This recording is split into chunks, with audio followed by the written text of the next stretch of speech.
സംസ്ഥാന സർക്കാരിന്റെ ഏറ്റവും വലിയ സാമ്പത്തിക ധനസഹായമായ സാമൂഹ്യ സുരക്ഷാ ക്ഷേമനിധി പെൻഷനുകൾ കൈപ്പറ്റുന്ന ഗുണഭോക്താക്കൾക്ക് സെപ്റ്റംബർ മാസം മുതൽ ഇരട്ടി ആനുകൂല്യങ്ങൾ എത്തിച്ചേരുന്നു. ഗുണഭോക്താക്കളുടെ പരാതികൾ പൂർണ്ണമായും പരിഹരിച്ചുകൊണ്ട് കുടിശ്ശിക തീർത്തുള്ള വിതരണത്തിനുള്ള നടപടികൾ സംസ്ഥാന ധനവകുപ്പിന്റെ ഭാഗത്തു നിന്നും ആരംഭിച്ചതായുള്ള ഏറ്റവും പുതിയ സന്തോഷ വാർത്തയാണ് ഈ മണിക്കൂറുകളിൽ പുറത്തു വന്നിരിക്കുന്നത്. ഗുണഭോക്താക്കൾക്ക് സെപ്റ്റംബർ ഒക്ടോബർ മാസങ്ങളിൽ 3200 രൂപയുടെ വിതരണം വീണ്ടും വരുന്നു. സെപ്റ്റംബർ ഒക്ടോബർ മാസങ്ങളിൽ വിതരണം ചെയ്യാൻ പോകുന്ന തനത് മാസത്തിലെ പെൻഷൻ തുകയ്ക്കൊപ്പം ഒരു ഗഡു കുടിശ്ശിക കൂടി വിതരണം ആരംഭിക്കുന്നു എന്ന് ധനവകുപ്പിന്റെ ഭാഗത്തു നിന്നും സുപ്രധാന സൂചനകൾ ഇപ്പോൾ പുറത്തു വന്നിരിക്കുകയാണ്. സെപ്റ്റംബർ 10 മസ്റ്ററിങ്ങിനുള്ള കാലാവധി അവസാനിക്കുന്ന സാഹചര്യത്തിൽ പെൻഷൻ തുകയ്ക്കും കുടിശ്ശിക തുകയ്ക്കും മസ്റ്ററിംഗ് പൂർത്തിയാക്കാത്ത ഗുണഭോക്താക്കൾക്ക് പെൻഷൻ തുകയ്ക്കും കുടിശ്ശികയ്ക്കും അർഹതയുണ്ടാവുകയില്ല എന്നുള്ള അറിയിപ്പുകൾക്ക് പിന്നാലെ നിലവിൽ ഓണത്തോടനുബന്ധിച്ച് വിതരണം ആരംഭിച്ചിരിക്കുന്ന പെൻഷൻ തുകയിൽ കുറവ് വന്നിട്ടുള്ള ഗുണഭോക്താക്കൾക്ക് ഒരു കുറവും കൂടാതെ തന്നെ എല്ലാ ആനുകൂല്യങ്ങളും മുടക്കമില്ലാതെ വിതരണം ചെയ്യുന്നതിന്റെ ഭാഗമായാണ് 1600 രൂപയുടെ വിതരണം വീണ്ടും ആരംഭിച്ചിരിക്കുന്നത്. ഇന്ദിരാഗാന്ധി ദേശീയ വാർദ്ധക്യകാല പെൻഷനുകൾ, വിധവാ പെൻഷനുകൾ, ഭിന്നശേഷി പെൻഷനുകൾ, കർഷക തൊഴിലാളി പെൻഷനുകൾ, വിവിധ ക്ഷേമനിധി ബോർഡുകൾ വഴി പെൻഷൻ തുക സ്വീകരിക്കുന്ന 8 ലക്ഷത്തോളം വരുന്ന ആളുകൾ, കേന്ദ്രവിഹിതം കൂടി ചേർത്ത് തുക സ്വീകരിക്കുന്ന 7.5 ലക്ഷത്തോളം വരുന്ന NSAP വിഭാഗത്തിൽപ്പെടുന്ന പെൻഷൻ ഗുണഭോക്താക്കൾ എന്നിവരിൽ അക്കൗണ്ട് നമ്പറുകൾ നൽകിയിട്ടുള്ള 26.67 ലക്ഷത്തോളം വരുന്ന ആളുകൾക്ക് അക്കൗണ്ടുകളിലേക്കും 24 ലക്ഷത്തോളം വരുന്ന ആളുകൾക്ക് സഹകരണ സംഘം ഉദ്യോഗസ്ഥർ വഴി കൈകളിലേക്കും തുക എത്തിച്ചേരും.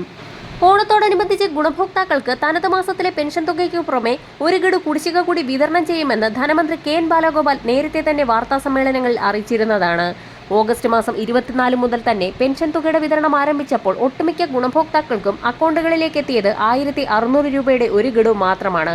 ഇത്തരത്തിൽ തുക എത്തിച്ചേർന്ന ഗുണഭോക്താക്കൾക്ക് സോഫ്റ്റ്വെയർ തകരാറുകൾ പരിഹരിച്ചുകൊണ്ട് 1600 രൂപയുടെ രണ്ടാം ഗഡുവിന്റെ വിതരണം ആരംഭിക്കും. 3200 രൂപ വീതം വിതരണത്തിന് കൈമാറിയതായി സേവനയുടെ സൈറ്റിൽ കാണിച്ചിട്ടും പെൻഷൻ തുകയിൽ 1600 രൂപയുടെ വീതം കുറവ് വന്നിട്ടുള്ള ഗുണഭോക്താക്കൾക്ക് 1600 രൂപ വീതം ഇന്നു മുതൽ അക്കൗണ്ടുകളിലേക്ക് ക്രെഡിറ്റ് ചെയ്യപ്പെടും.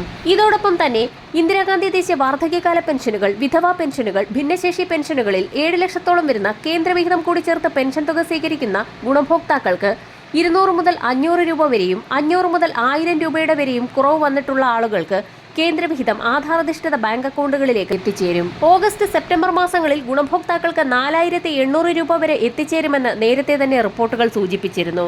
ഈ സാഹചര്യത്തിൽ ഗുണഭോക്താക്കൾക്ക് ഓഗസ്റ്റ് മാസത്തിലെ പെൻഷൻ തുകയുടെ വിതരണം സെപ്റ്റംബർ മാസം 10 വിതരണം അവസാനിക്കുന്ന സാഹചര്യത്തിൽ സെപ്റ്റംബർ മാസത്തിലെ ഒരു ഗഡു പെൻഷൻ തുകയുടെ വിതരണം കൂടി സംസ്ഥാന ധനവകുപ്പിന്റെ ഭാഗത്തു നിന്നും വരുന്ന ആഴ്ച മുതൽ ആരംഭിക്കുന്നു എന്നൊരു സന്തോഷ വാർത്ത കൂടി എത്തിയിരിക്കുകയാണ്. സെപ്റ്റംബർ ഒക്ടോബർ മാസങ്ങളിൽ ശേഷിക്കുന്ന ഒരു ഗഡു പെൻഷൻ കുടിശ്ശിക കൂടി സംസ്ഥാന സർക്കാർ വിതരണം ചെയ്യും. വരാൻ പോകുന്ന തിരഞ്ഞെടുപ്പുകൾക്ക് മുൻപായി കുടിശ്ശിക തീർത്ത് വിതരണം ചെയ്യുകയും പെൻഷൻ തുകയിൽ വർധനവ് വരുത്തുകയും ചെയ്യുമെന്ന് ധനവകുപ്പ് വൃത്തങ്ങൾ നേരത്തെ തന്നെ വ്യക്തമാക്കിയിട്ടുള്ളതാണ്. വർദ്ധിപ്പിച്ച പെൻഷൻ തുക പുതിയതായി പെൻഷൻ അപേക്ഷിച്ചിട്ടുള്ള ഗുണഭോക്താക്കൾക്കുൾപ്പെടെ എത്തിച്ചേരും.